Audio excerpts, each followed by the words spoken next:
नमस्कार बच्चों, आज अपन बात करने वाले हैं घूर्णन गति और द्रव्यमान केंद्र के ऊपर 30 महत्वपूर्ण प्रश्नों के ऊपर। तो चलिए आज की क्लास हम शुरू करते हैं। आज का अपना सबसे पहला प्रश्न, दो कणों के निकाय में यदि एक कण का द्रव्यमान बढ़ाया जाए तो द्रव्यमान केंद्र किस ओर खिसकेगा? आंसर से बाहरी कण की ओर। नेक्स्ट क्वेश्चन, एक समान छड़ का द्रव्यमान केंद्र कहाँ स्थित होता है? आंसर इज बी, छड़ के ठीक ज्यामितीय केंद्र पर।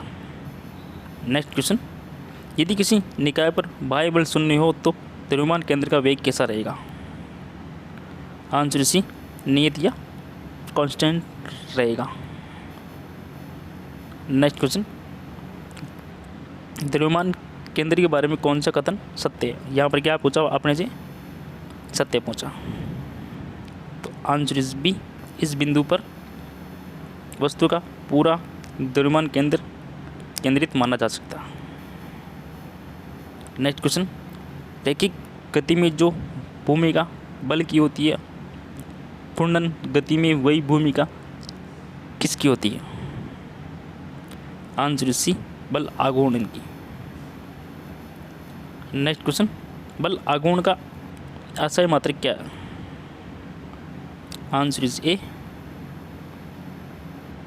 नेक्स्ट क्वेश्चन, किसी अक्ष के परितः कोणीय संवेग और जड़त्व आघूर्ण के बीच सही संबंध क्या है? आंसर इज ए।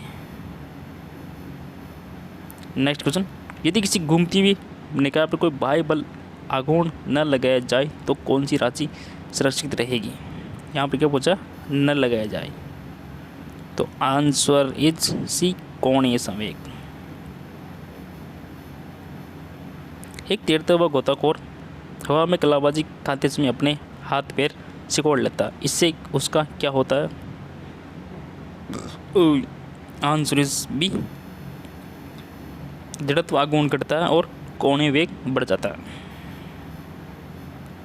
बल आघूर्ण का सूत्र T बराबर R इंटू एफ है। यदि R और F के बीच का कोण 90 डिग्री हो तो बल आघूर्ण का मान होगा। आंसर इज सी, अधिकतम। नेक्स्ट क्वेश्चन, किसी पिंड का जड़त्व आघूर्ण किस पर निर्भर नहीं करता? आंसर इज सी, पिंड के कोणीय वेग पर निर्भर नहीं करता। नेक्स्ट क्वेश्चन, पूर्ण घूर्णन त्रिज्या और जड़त्व आघूर्ण के बीच सही संबंध क्या है जहाँ आम द्रव्यमान है? Answer is B. Next question, समान द्रव्यमान और समान त्रिज्या की एक रिंग और एक डिस्क में से किसका जड़त्व आघूर्ण उसके केंद्र से गुजरने वाली अक्ष के परितः अधिक होगा? आंसर इज बी, रिंग का। नेक्स्ट क्वेश्चन, आम द्रव्यमान और आर त्रिज्या वाली एक ठोस गोले का उसके केंद्र से गुजरने वाली अक्ष के परितः जड़त्व आघूर्ण कितना होता है? Answer is A, 2/5 mr²। एक खोखले गोले का उसके व्यास के परितः जड़त्व आघूर्ण होता है। Answer is B. Next question, समान अक्षों का प्रमेय गणितीय रूप में कैसे लिखा जाता है? Answer is A. Next question, लंबवत अक्षों का प्रमेय केवल किन वस्तुओं के लिए लागू होता है?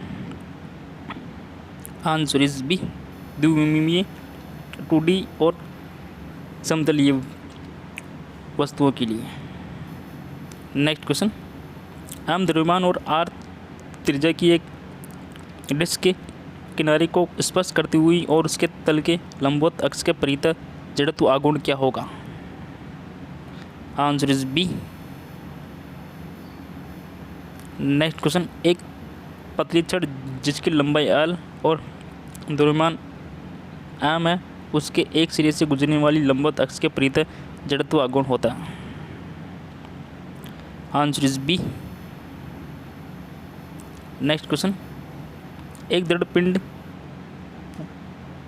पूर्ण संतुलन में तब कहलाता जब, एक दृढ़ पिंड पूर्ण संतुलन में तब कहलाता जब आंसर सी ए और बी दोनों सत्य हो, जब कुल बाह्य बल शून्य हो और जब कुल बाह्य आघात शून्य हो। नेक्स्ट क्वेश्चन, घूर्णन गति में न्यूटन के द्वितीय नियम का रूप क्या है? Answer is B. Next question, यदि एक वस्तु स्थिर कोणीय त्वरण में घूम रही है तो घूर्णन गति का प्रथम समीकरण क्या होगा? Answer is A. Next question, घूर्णन गतिज ऊर्जा का सूत्र क्या है? Answer is B. Next question, शुद्ध लौटने गति में संपर्क बिंदु का तात्क्षणिक वेग क्या होता है? Answer is B, 0। Next question, रेखीय गति में जो स्थान द्रव्यमान का है घूर्णन गति में वह स्थान किसका है? Answer is C. Next question, रेखीय विस्थापन और कोणीय विस्थापन में क्या संबंध है? Answer is A. Next question, रेखीय कार्य के समतुल्य घूर्णन गति में कार्य का सूत्र क्या होगा? Answer is A. Next question, घूर्णन गति में शक्ति का सूत्र क्या है? Answer is B. Next question, रेखीय संवेग के समतुल्य घूर्णन गति की राशि कौन सी है? आंसर इज बी, कोणीय संवेग। और आज का ये अपना अंतिम क्वेश्चन, एक बिल्ली ऊंचाई से गिरते समय हवा में अपने शरीर को मोड़कर पैरों के बल जमीन पर आ जाती है, यह भौतिकी के किस सिद्धांत का उदाहरण है? आंसर इज सी, कोणीय संवेग संरक्षण का सिद्धांत। तो ये थी अपनी आज की क्लास। यदि आपकी क्लास अच्छी लगी हो तो प्लीज़ वीडियो को लाइक एंड चैनल को सब्सक्राइब कीजिएगा। मिलते हैं हम जल्दी नेक्स्ट वीडियो के अंदर।